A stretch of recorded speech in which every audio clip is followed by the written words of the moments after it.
17 Sports Desk, sponsored by Closets by Design.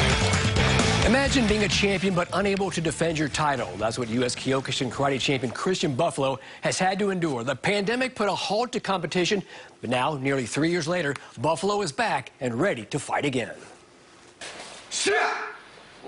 Christian Buffalo trains with his father, Kenny. It's a routine the two of them have been doing for nearly 2 decades. The younger Buffalo is the U.S. Kyokushin karate champion. Christian won that title in 2020. 2 months later, the pandemic hit. Everything closed down. Buffalo has not fought since. Slightly frustrating.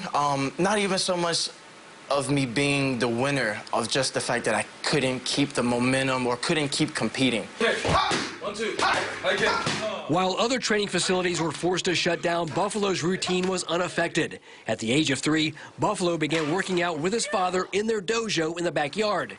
Kenny Buffalo never pushed his son to fight, but when he saw his son had an interest, there was no turning back.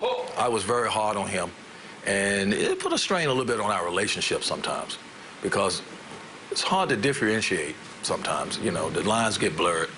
But I had to be tough, mainly because we are isolated here in rural North Carolina. Less than 3,000 people live in the town of Essex in Halifax County. There are not many distractions to deal with, so Buffalo put all his energy into training to become a champion. That is part of the training itself, and part of our style is to take hardships and make them make you better.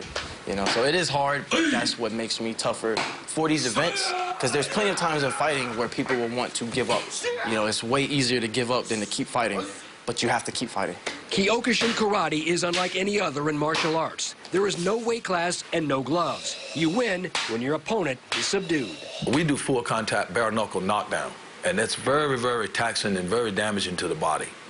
You take a tremendous amount of damage in matches, even when you win. And Christian Buffalo knows all about winning. He is a 7-time youth and teen champion who, right from the start, had his sights set on the ultimate prize. We're still trying. I'm hoping to win the world tournament one day. But first things first. In February, he would defend his U.S. title when he travels to Los Angeles for his first competition in several years. If his competitors didn't know about him then, they sure do now. It's mentality. I'm still thinking I'm gunning for them. Even though they might be looking at me as the last person that won, my mentality is still I'm gunning for them. As you can see, I've been following him since he was 10 years old. I love that. Wonderful story, Gibby.